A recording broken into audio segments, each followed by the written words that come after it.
The man with the curious nom de plume, Beaver Rickshaw, is not known in many literal social circles, but be aware he is known by many in the deeper recesses of the digital landscape.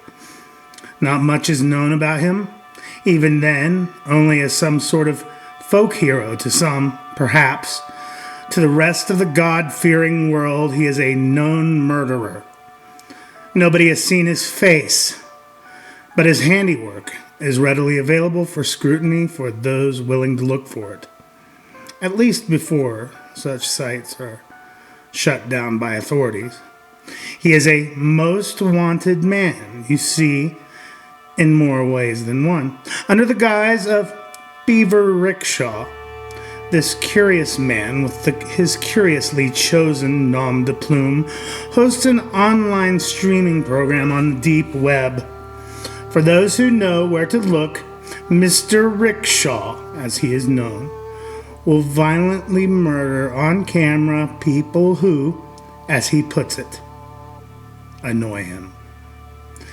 It began as a curious discovery on a little-used message board, a video file of poor quality containing what appeared to be a middle-aged man, complete with suit and tie, tied down to a chair as someone unseen above shoulders proceeds to use a blowtorch on the poor victim's eyes. The quality of the video file, as previously stated, was poor.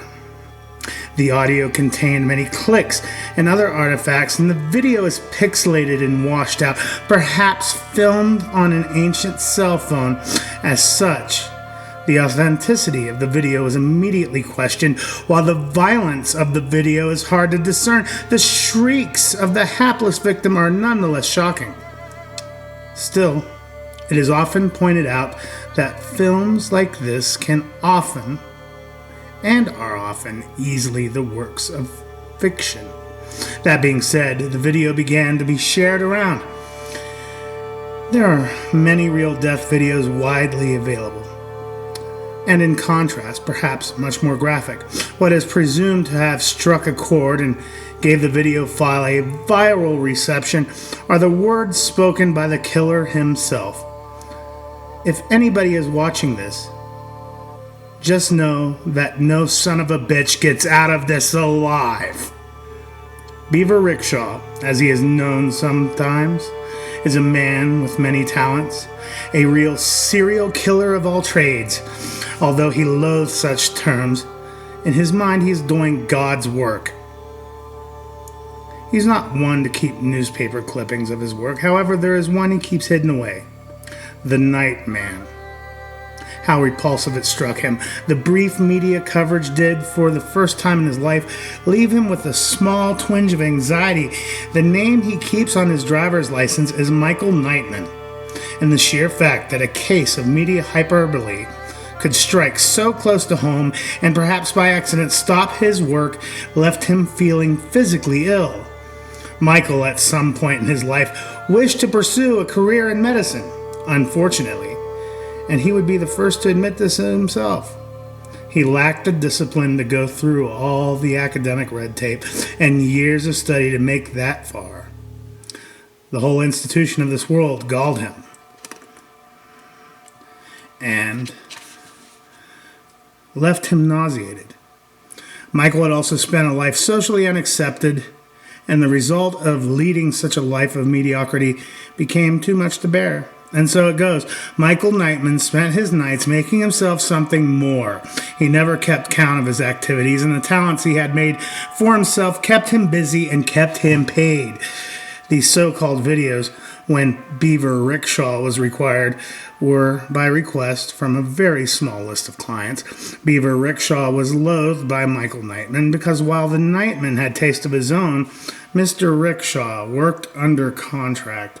It was a contract of which Nightman had no control over, neither through circumstances nor through will.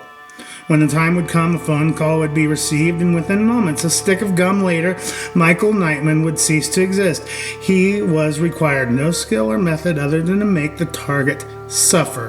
If Mr. Nightman had kept any say in the matter, Mr. Rickshaw would be put to sleep. Mr. Rickshaw's methods were professional, yet impersonal. Mr. Nightman, on the other hand, felt his personal pursuits had a certain level of finesse and allowed him to explore creation beyond the act of murder. Hours earlier, Michael had a young prostitute lying on a metal table in his basement. Her leg had been bound tightly in a tourniquet to cut off the circulation. He kept her like that for days, sitting in a chair as her leg slowly died away. He would give her regular injections of Rocephin to fight off any further infection. He simply wanted to see how long she would survive. She had expired the previous night, and he knew he was going to have to get rid of her, but wanted to try one more thing before he told her goodbye.